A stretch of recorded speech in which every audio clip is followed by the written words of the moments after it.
Caros amigos, estamos mais uma vez aqui no nosso canal Via Romana, apresentando mais um vídeo da série Entendendo o Islã. Hoje nós vamos falar sobre a Sunna e a Sharia. O que é Sunna? Sunna é tradição e Sharia é lei. A grande maioria dos islâmicos são sunitas, daí a importância de falar das sunnas. Há uma minoria, são xiitas, que só seguem o Alcorão, só admitem o Alcorão como texto de normatividade religiosa. Já os sunitas admitem o Alcorão e as sunnas como base da normatividade da vida religiosa dentro do mundo muçulmano. Então só isso já deixa explicitado o porquê da importância de tratar da Sunna no interior do Islã. E a Sharia é a lei. Ora, o que nós temos hoje dentro do mundo islâmico? Nós temos hoje o pipocar de uma série de movimentos de caráter jihadista, que postulam inclusive o terrorismo contra o mundo ocidental, movimentos estes que se baseiam na aplicação estrita da Sharia, ou seja, da lei. Então esse nosso vídeo ele tem por objetivo preparar os próximos 2 vídeos que virão, onde nós vamos falar do wahhabismo e depois do terrorismo islâmico. Quais são as suas fontes, quais são as suas bases e por que ele está acontecendo.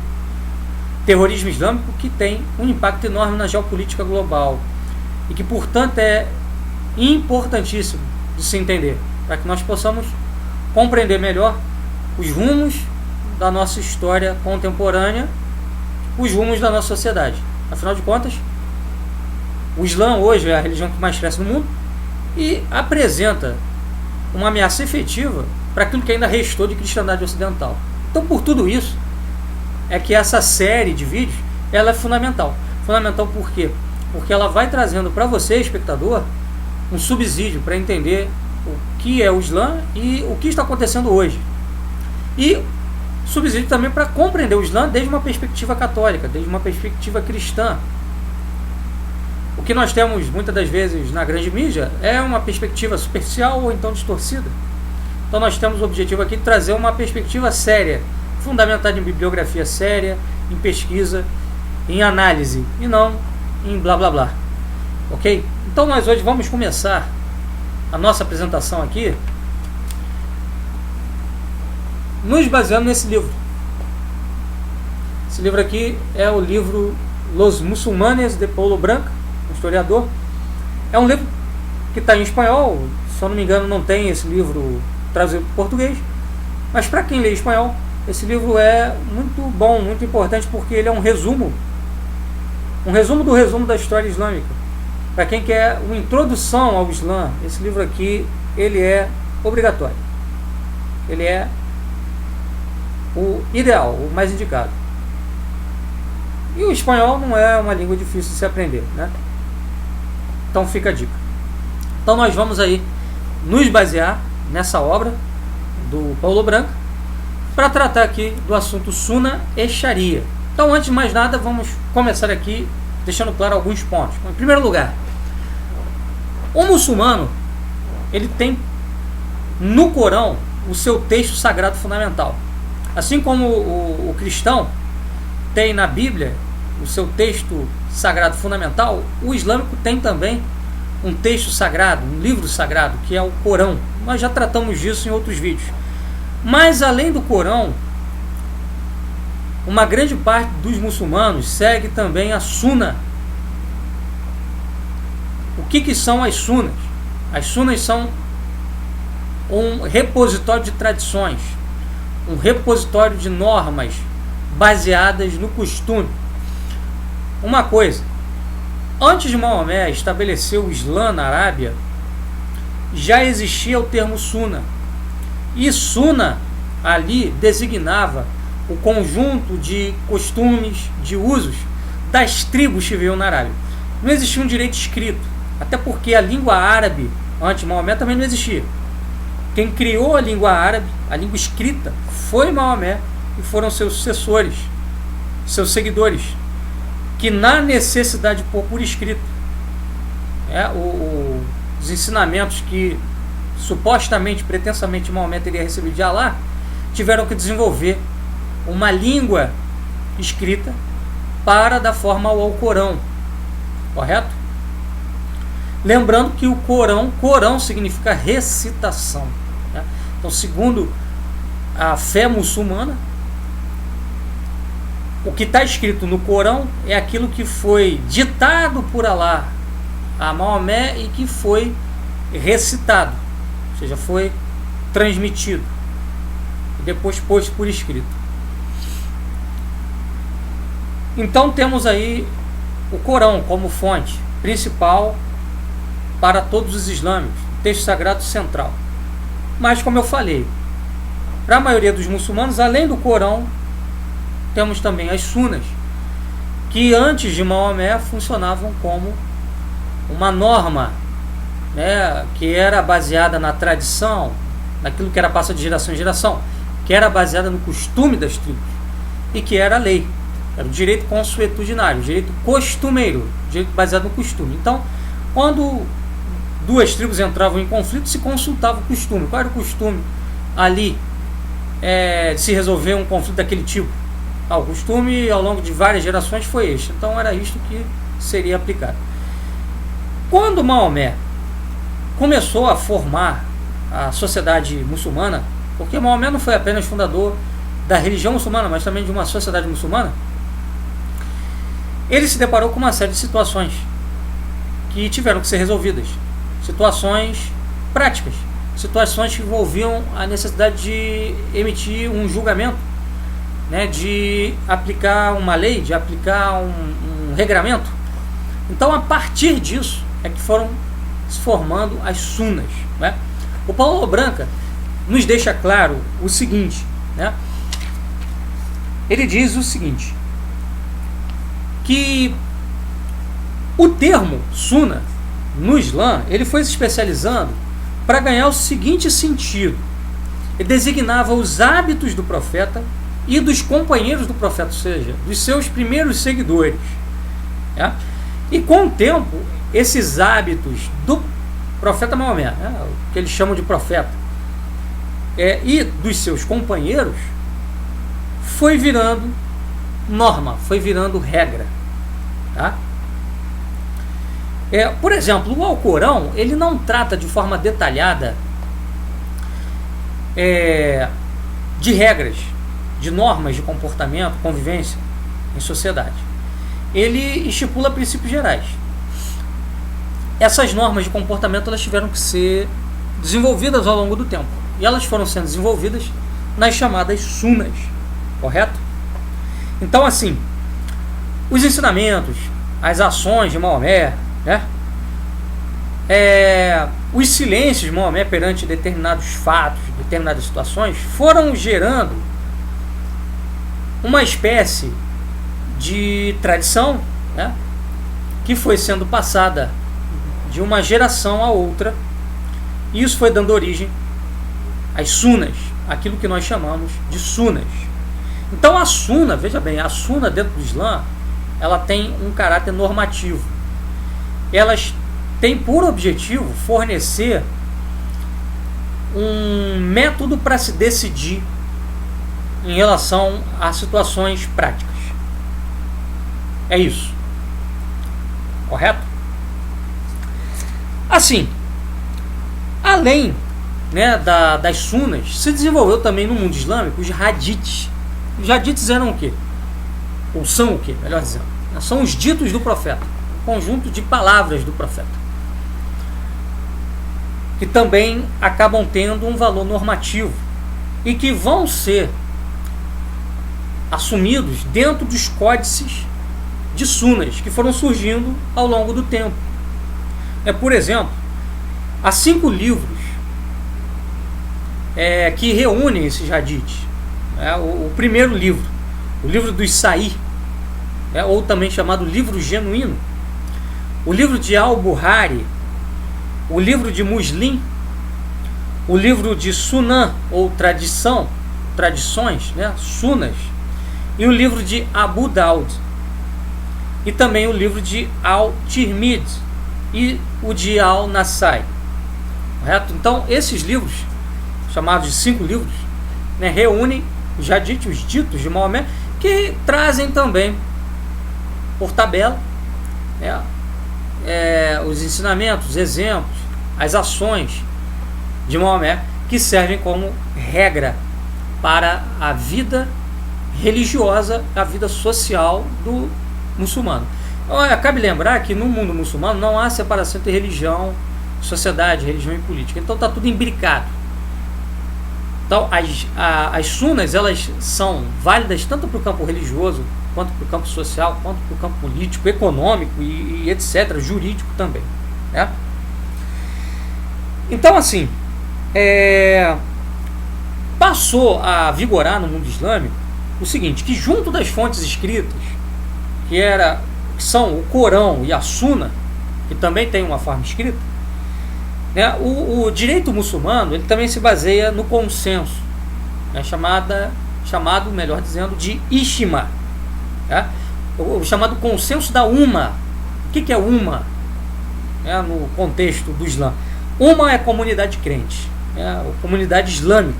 Tá? Então, o consenso entre os sábios, né, o consenso entre os doutores é também uma regra para os muçulmanos. Então, basicamente, nós temos 3 regras aí em matéria de religião, vida social, de norma jurídica, norma política para o islâmico: o Corão, a Suna e o consenso dos sábios, correto? Com o passar do tempo surgiu também a chamada Qiwa. Tá? O que é Qiwa? Qiwa é o princípio de analogia. Por exemplo, quando nem no Corão, nem na Suna, nem no consenso dos sábios você encontrar uma referência direta para decidir um aspecto, uma situação da vida concreta ali da Umma, né, da comunidade islâmica, você recorria à analogia. Então você pegava um caso que era abordado por uma dessas fontes aí e fazia uma analogia com aquele caso que você tinha que avaliar, correto? Então a Qiya também passou a ser aí uma base para tomada de decisões dentro do mundo islâmico.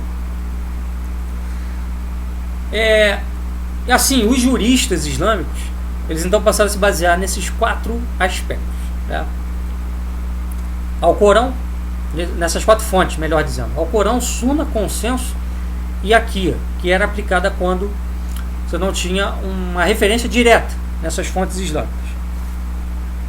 Assim, aí é que começa toda a problemática da questão que nós vamos depois abordar quando nós tratarmos do arabismo e do jihadismo. Por quê?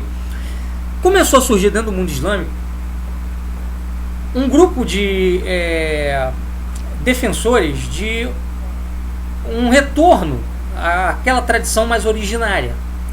Esses aí, eles eram contrários à aplicação indiscriminada das Qiyas, ou seja, a aplicação indiscriminada do princípio de analogia. Então eles diziam, não, olha, nós temos que ficar só com o Corão, com as Sunas e com o consenso, mais nada, não podemos ir além.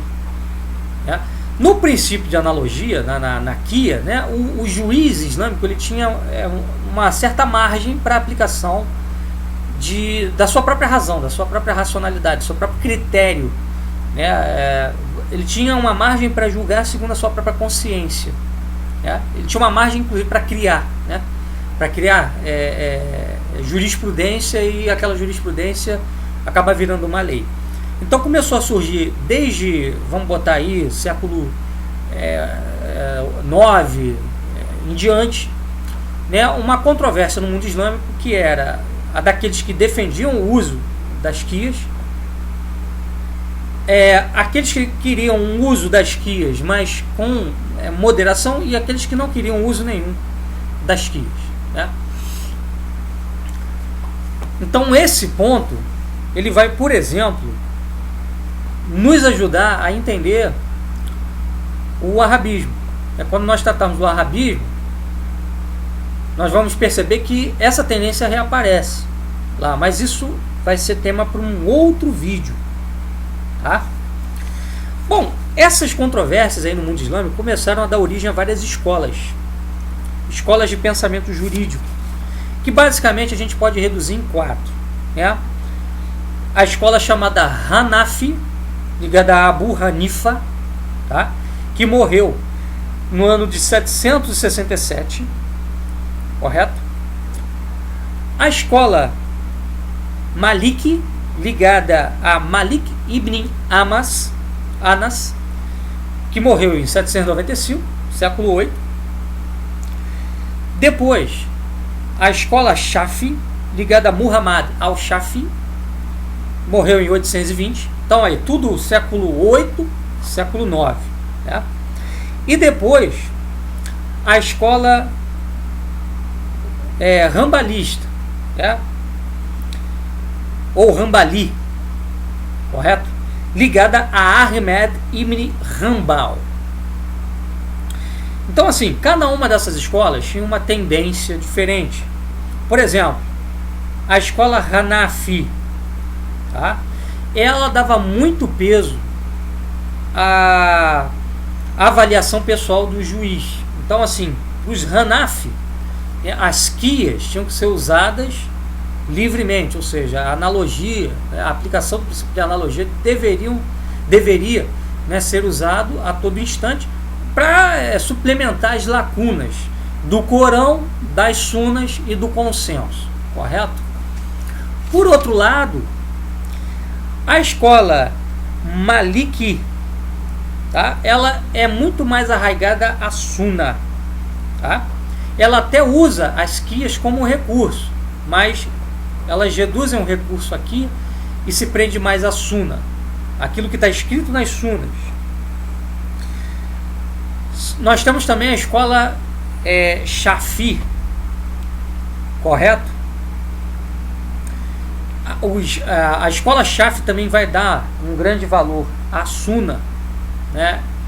E um valor menor às quias. Já o rambalismo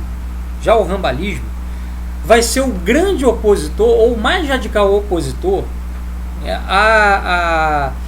nesse campo teológico, nesse campo jurídico também, ao recurso ao racionalismo, ao recurso a métodos de caráter racional, filosófico, analógico, etc. Ou seja, os rambalistas, eles eram os mais radicais defensores do uso do texto.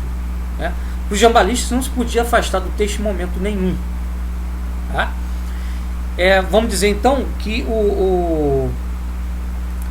o rambalismo, né, ele está muito mais preocupado com a preservação daquela tradição originária do que as outras 3 correntes, né? A corrente Hanafi, a corrente Maliki e a corrente Shafi. A corrente Rambali ou rambalista, ela é de todas a mais avessa a métodos racionalistas, métodos filosóficos aplicados à análise, à interpretação, à exegese do Corão, da Sunna e do consenso dos sábios. Os rambalistas, então, eles defendem um retorno às origens, um retorno à tradição das origens, né? E um apego muito forte aos textos, correto? A partir disso, a partir de todas essas tradições aí, dessas escolas que foram sendo formadas, é que ficou estabelecido o edifício da Sharia, da lei islâmica. Então, no século X, você já tinha então a Sharia, né, toda compendiada, toda sistematizada, né? Correto? Essa sistematização da Sharia é também chamada, né, pelos islâmicos de porta da Ijtihad, né? Porta da Ijtihad, ou seja, a ideia de que estão encerrados os trabalhos a respeito da lei islâmica, ou seja, a lei islâmica foi definida, foi terminada e não se pode acrescentar nada além disso, nada além do que já foi estabelecido. Isso a partir do século X, né? O que aconteceu? Do século X em diante,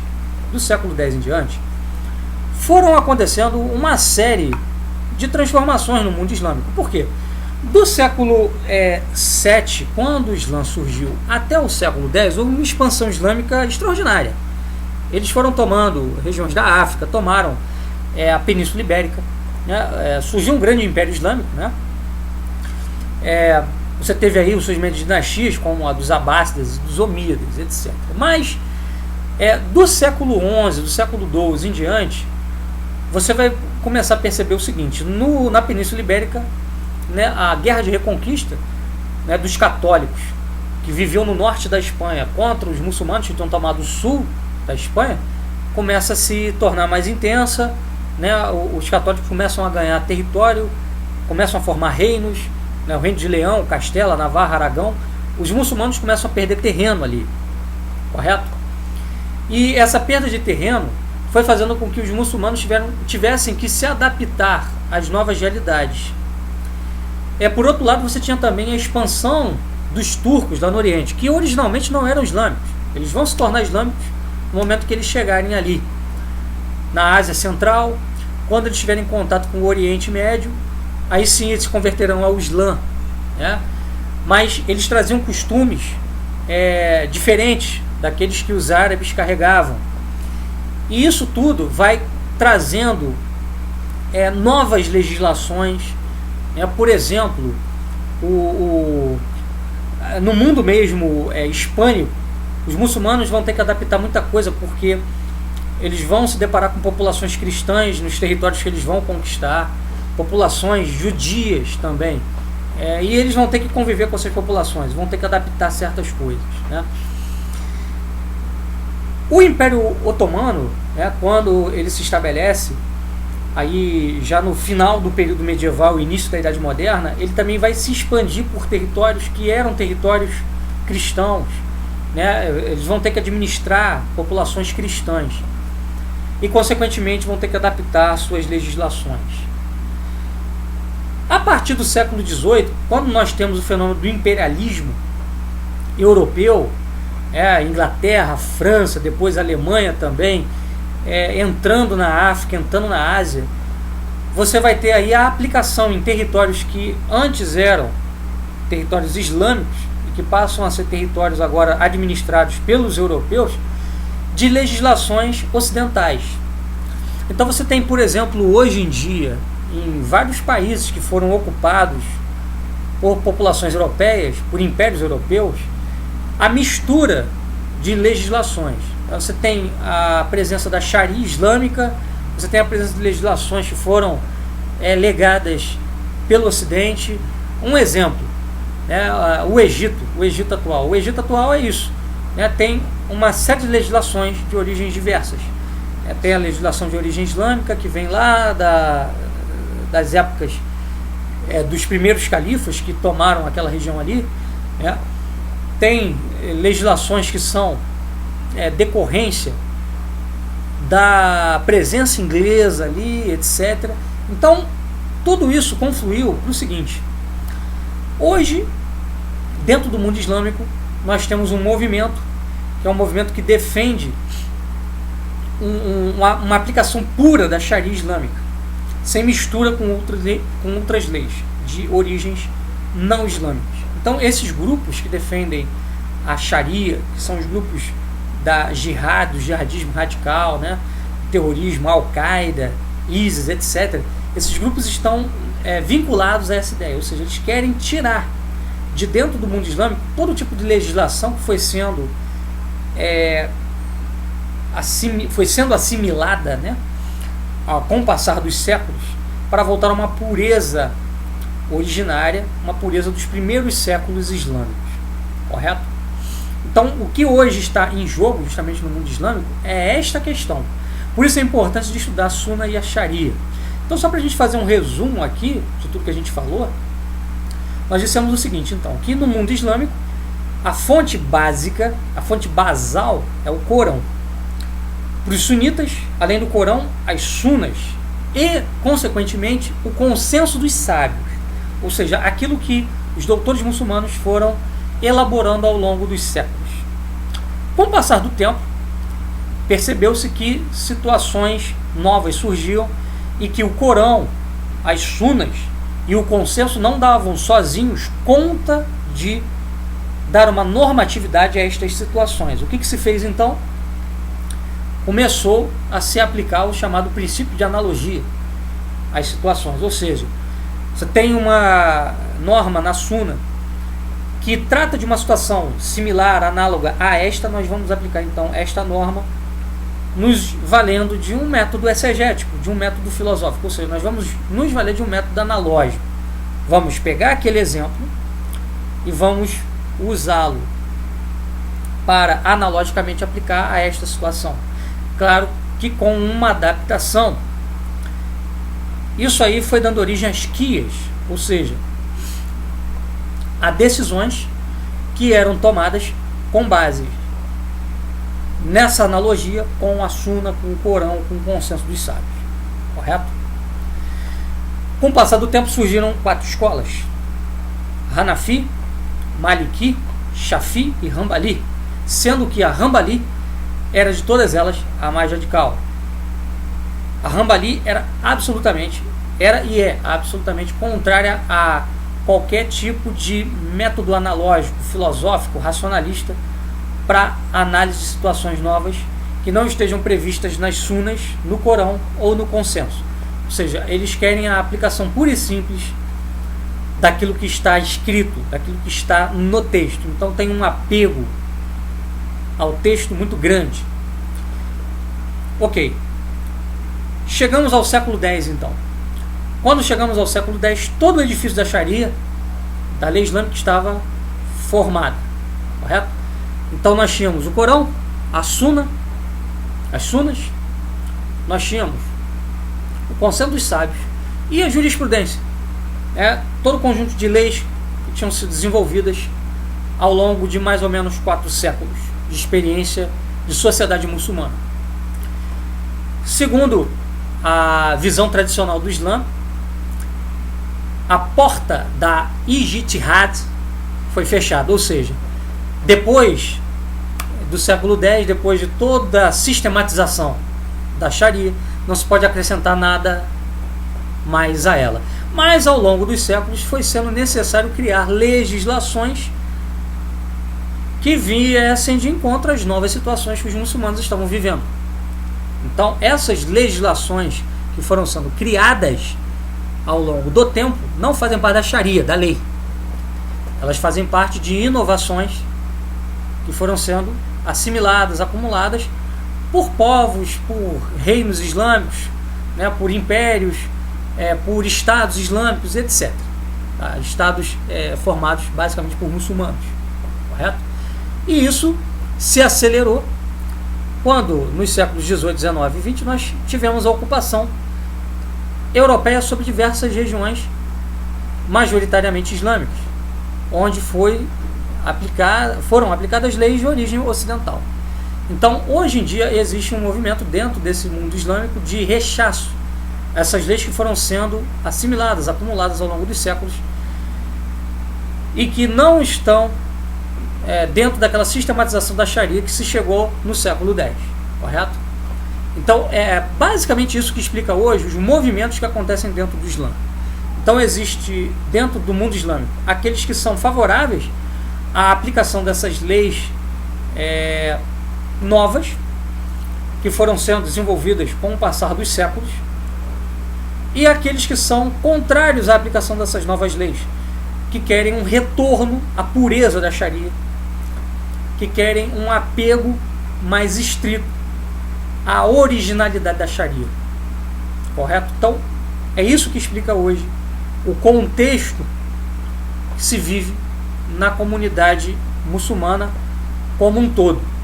Aí a gente, quando fala de comunidade muçulmana, a gente fala de todos os povos muçulmanos, que estão aí espalhados em diversos países do Oriente, e que são a base da cultura ali do Oriente Próximo, do Oriente Médio.